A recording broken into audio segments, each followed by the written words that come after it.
Fala pessoal, tudo bem? Hoje eu vou contar para vocês, para você que está me assistindo, o que eu aprendi diretamente com ele, o Steve Jobs. A última vez que o Steve veio aqui em casa, brincadeira, claro, ele não veio aqui em casa, eu li a biografia dele por Walter Isaacson, que é um biógrafo que fez assim biografias de várias pessoas muito conhecidas e ele é incrível, é um ótimo escritor.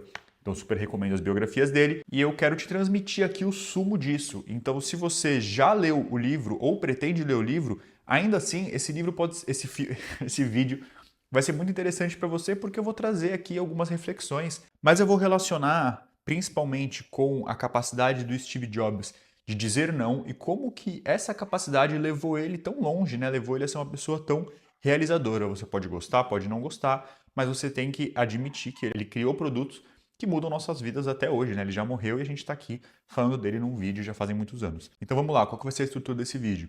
Eu vou falar primeiro sobre algumas curiosidades, um ponto que não foi dito, que é bem importante, que nunca foi dito em nenhum lugar, eu nunca vi alguém falando sobre isso, mas que é muito importante. Eu vou assim fugir do óbvio, porque muita gente fala as mesmas coisas do Steve Jobs sempre, então a minha ideia é falar aquilo que você não viu ainda em nenhum lugar. E aí depois eu vou falar então para você o objetivo principal, digamos assim, desse vídeo, que é como a facilidade que o Steve Jobs tem de falar não levou ele a ser uma pessoa tão realizadora. E por último, eu vou abrir aqui o meu livro e vou pegar os destaques, que são uma mistura de curiosidades, com boas ideias, com textos, com citações, e vou ler aqui para você pegar ali o sumo daquilo que eu extraí. Se você não conhece, é um Kindle, e é como se fosse as partes que eu grifei. Então, não são muitos, então no final do vídeo eu vou ler aqui para você todos os pontos que eu grifei. Então, o primeiro ponto que não é falado sobre Steve Jobs é que, na minha perspectiva, vendo aqui um pouco da história dele, ficou muito claro que ele é uma pessoa que teve, né, altas habilidades, é uma pessoa superdotada. Então existe, é como se fosse um quadro, né? Assim como tem pessoas que são autistas, pessoas que têm TDAH, uma pessoa que tem altas habilidades, é uma pessoa que ela tem um QI muito elevado, não que QI seja a única maneira de medir inteligência, e muita gente se engana achando que é simplesmente uma vantagem. Então pode trazer algumas facilidades, pode trazer algumas vantagens, mas de maneira geral não é algo que é fácil para a pessoa que vive essa experiência. Por que eu, Lucas, percebi, né, e posso dizer para você que eu tenho assim praticamente certeza, né, que ele tem altas habilidades. Não é porque ele é muito inteligente, não é porque ele é pela emocionalidade dele ser extremamente exacerbada. Ele é um cara muito emocional, então ele ficava muito triste, chateado e mal, e ficava muito irritado também, e ficava muito empolgado, ele tinha muito foco e ele se irritava muito com as pessoas, porque achava que as pessoas eram burras, incompetentes e acabava. Então, essas características são muito normais para quem tem altas habilidades. Você vê, eu vi já muitas crianças com essas características. Geralmente as crianças ficam com raiva dos colegas, não se relacionam bem com os colegas. E ele é uma pessoa que não se relacionava muito bem com as pessoas mesmo. E também tem essa característica assim de sentirem tudo com muita força. Então, assim, primeiro eu quero pontuar, nunca vi ninguém falando em nenhum lugar, mas para mim o Steve Jobs tá laudado, foi uma pessoa com altas habilidades, super dotada. Bom, vamos lá agora, curiosidades. Uma curiosidade que eu achei incrível, eu simplesmente não sabia disso, mas ele foi um filho adotivo. O pai do Steve Jobs e a mãe do Steve Jobs, né, que realmente são os pais que adotaram ele bem pequenininho, e aí depois ele teve uma irmã. E isso que eu achei mais engraçado, se eu não me engano, é Mona Simpson, que é uma escritora super bem sucedida, né? Então o que eu achei interessante?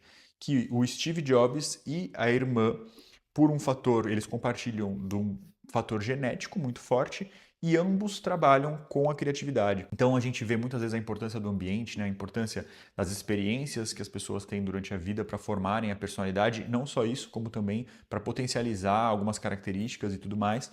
E ambos são pessoas bem-sucedidas, ambos são pessoas extremamente criativas. Achei isso uma curiosidade muito interessante. E aí o outro ponto, para contrapor esse primeiro ponto, né, que valoriza então a genética, eu vou trazer aqui um ponto que valoriza então o ambiente, as experiências de vida, porque o pai do Steve Jobs era uma pessoa muito interessada por mecânica, era um cara, um construtor, né? Ele tinha ali hobbies e gostava e mexia em carro, e o Steve sempre gostou desde pequeno de ficar observando, de ficar acompanhando, de aprender com ele. Então isso influenciou muito, muito, muito na vida do Steve. Em relação ao aspecto profissional, que eu acho que é principal âmbito aqui que a gente vai abordar, tem algo que também não é citado, né? Parece que é muito comum para quem conhecia ele de perto e tudo mais. Fala-se muito, muito, muito, muito disso na biografia, mas não se fala nada disso no filme, e é uma coisa assim que todo mundo sabia, que é o campo de distorção da realidade.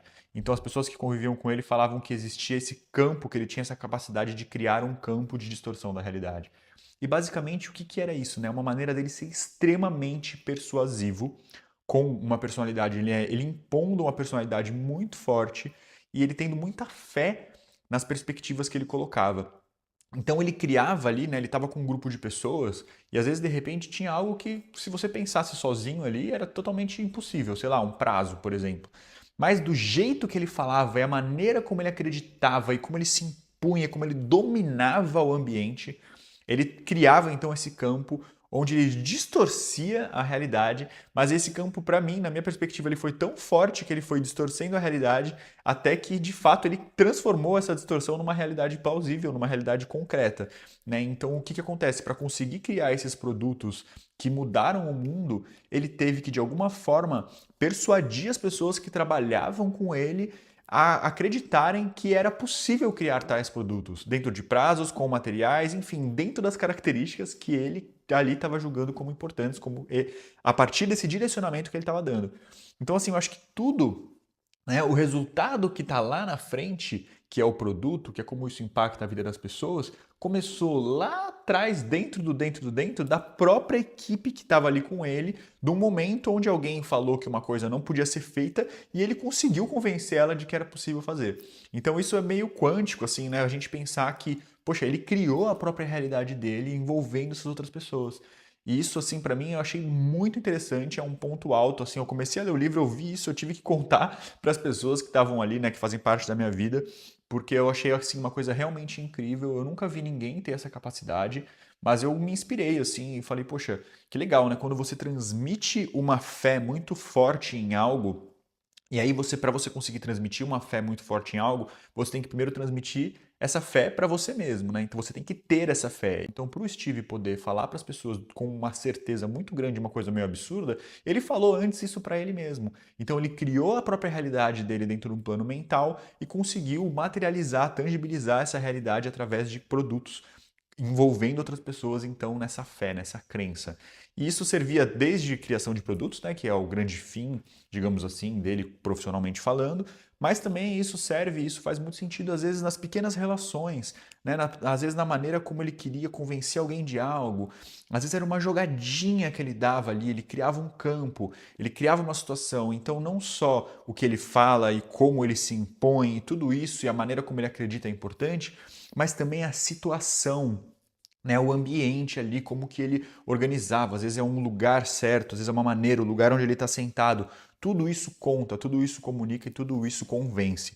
Então esse é um ponto muito importante para quem também trabalha com vendas. Em outras profissões também a gente está tendo sempre que convencer alguém de algo ou tentando, né, transformar aquilo que a gente deseja, aquilo que a gente imagina em algo concreto. Então minha salva de palmas aí para o Steve. Bom, mas vamos lá. O que eu acho que é o grande poder, né? Agora a gente entra no campo de dizer não.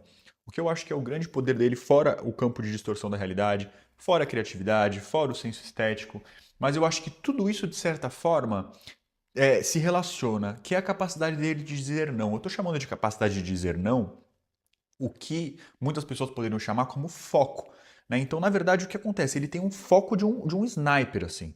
É tipo que nem um animal que você vê aquela coisa da onça caçando, e que ela tá assim, olhando para a presa, e que ela tá se mexendo, e que parece que nada que vai acontecer ao redor importa, porque ela tá com o olhar fixo, só esperando o momento certo para dar o bote. Ele é isso, ele personifica esse foco, essa atenção.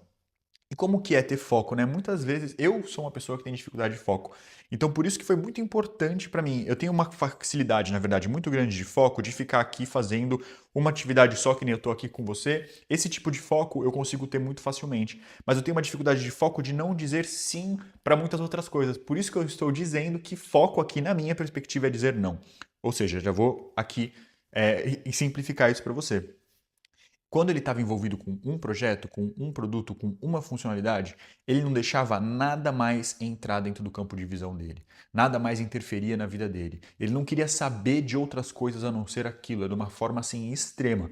Tão extrema que isso, né, isso assim aparece muito forte no filme dele, que ele assim fez de conta que ele teve uma filha que ele fez de conta que não existia, porque ele estava focado naquilo e ele não quis nada, né? Então ele levava isso a um extremo, o que trouxe realmente alguns prejuízos para a vida dele, mas para mim acho que é isso que fez ele se tornar capaz de fazer tudo o que ele fez.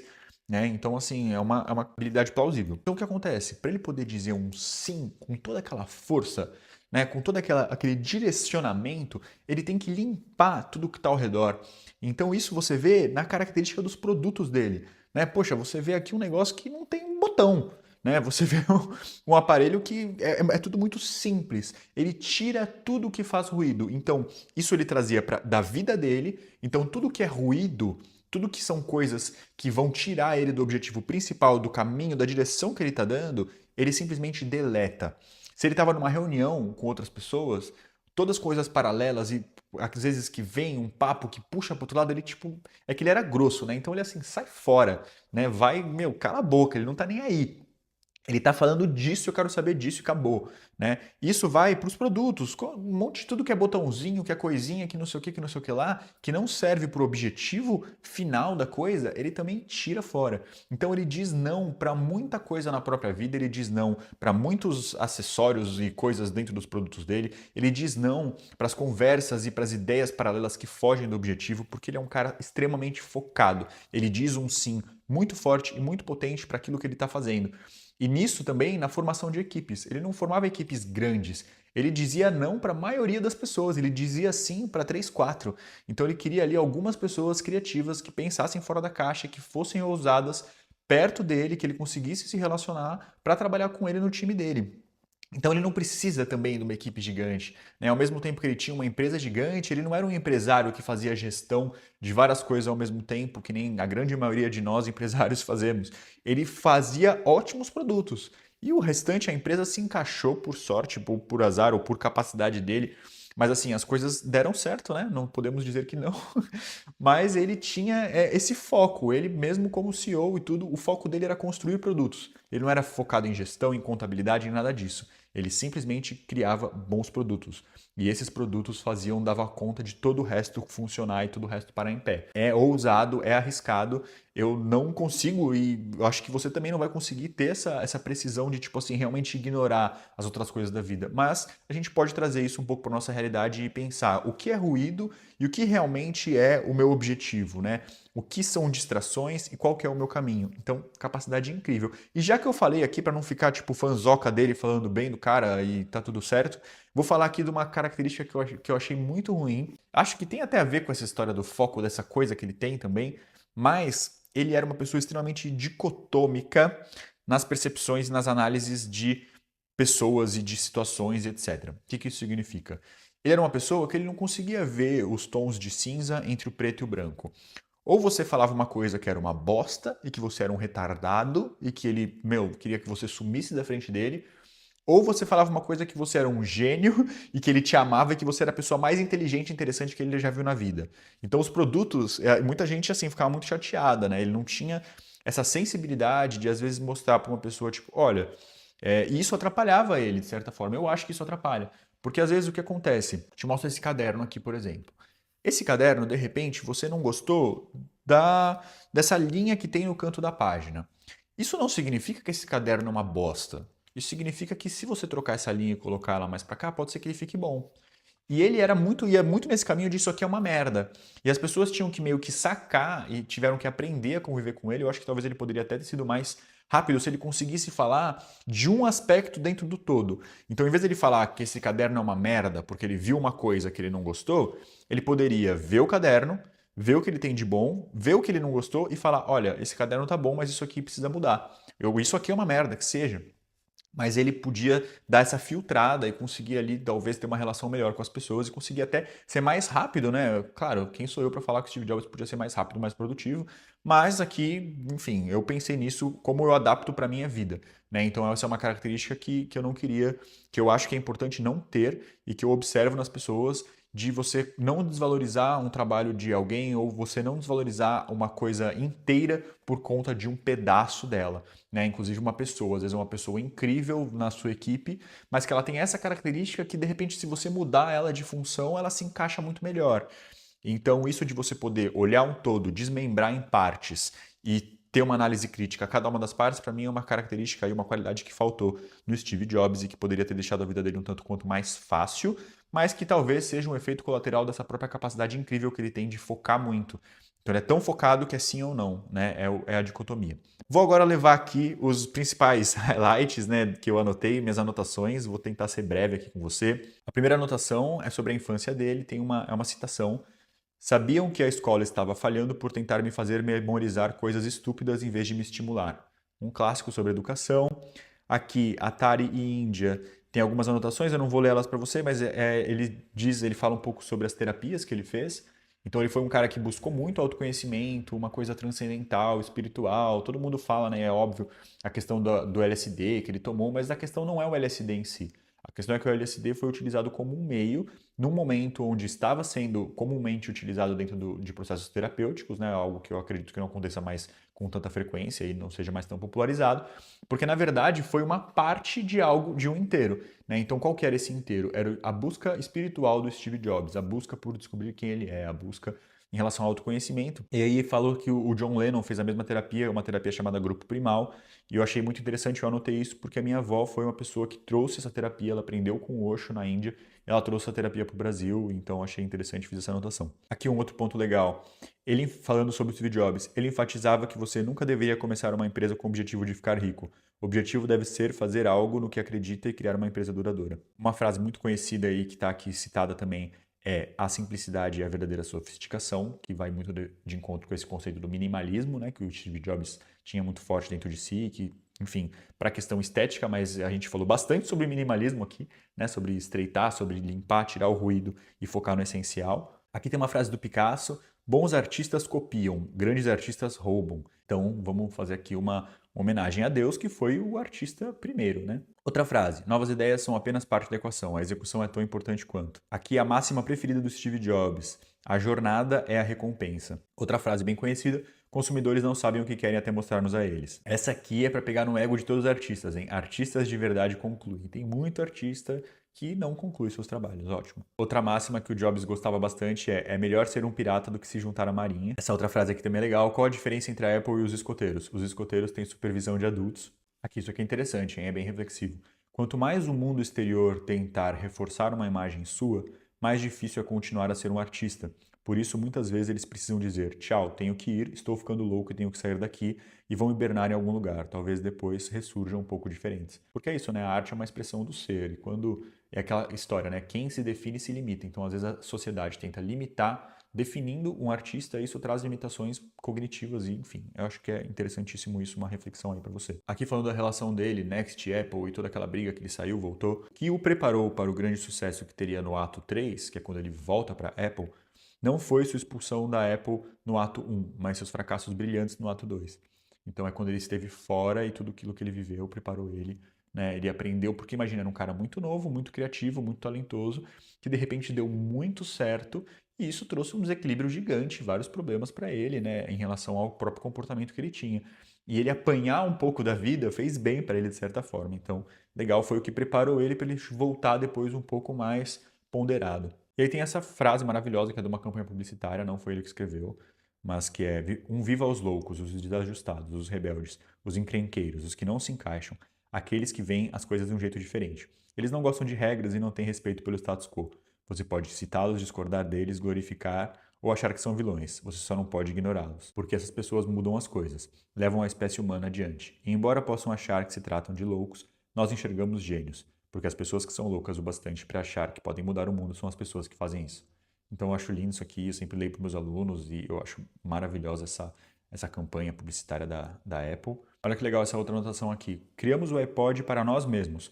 E quando fazemos algo para nós, ou para o nosso melhor amigo ou nossa família, não poupamos esforços. Se não amamos algo, não vamos nos esmerar, trabalhar mais no final de semana, desafiar tanto o status quo. Ou seja, quando você cria uma solução para você ou para as pessoas que estão ao seu redor, Você faz pensando naquela pessoa, é a ideia da persona, é a ideia de você pensar na pessoa realmente utilizando e não simplesmente criar um produto maravilhoso.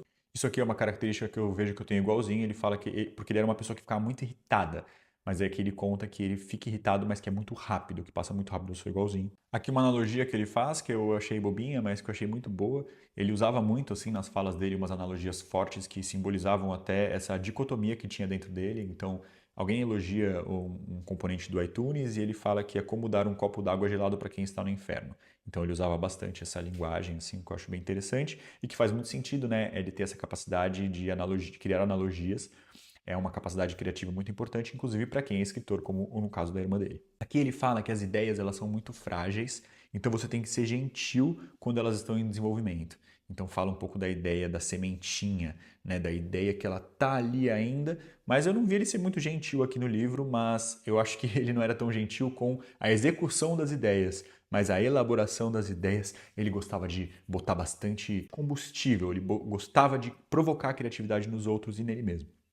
Aqui ele fala sobre a maneira que foi muito fácil dele explicar o que é iPod, que foi 1000 músicas no seu bolso, então também uma analogia incrível, simples e que, poxa, faz qualquer pessoa conseguir pensar no benefício para ela, né? Então, maravilhoso. Aqui ele fazendo uma reflexão, já no final da vida dele, anos se passaram, vieram as crianças, os bons momentos, os momentos difíceis, mas nunca momentos ruins. Então a gente saber diferenciar o que são momentos difíceis de momentos ruins. Achei muito, muito bonito isso também. Aí tem várias outras frases sobre os produtos, sobre as conversas dele com Bill Gates, que eu acho que não vem tanto ao caso.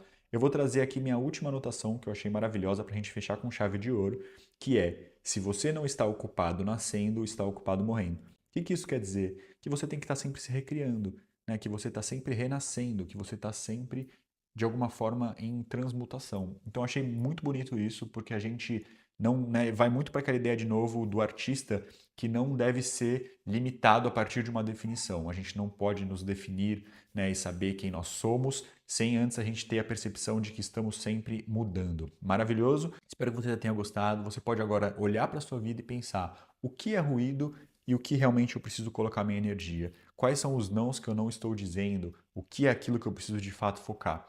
Eu já sei, eu já descobri, eu demorei bastante para entender isso, mas eu consegui trazer isso para minha realidade e eu espero que você também consiga. Até o próximo vídeo.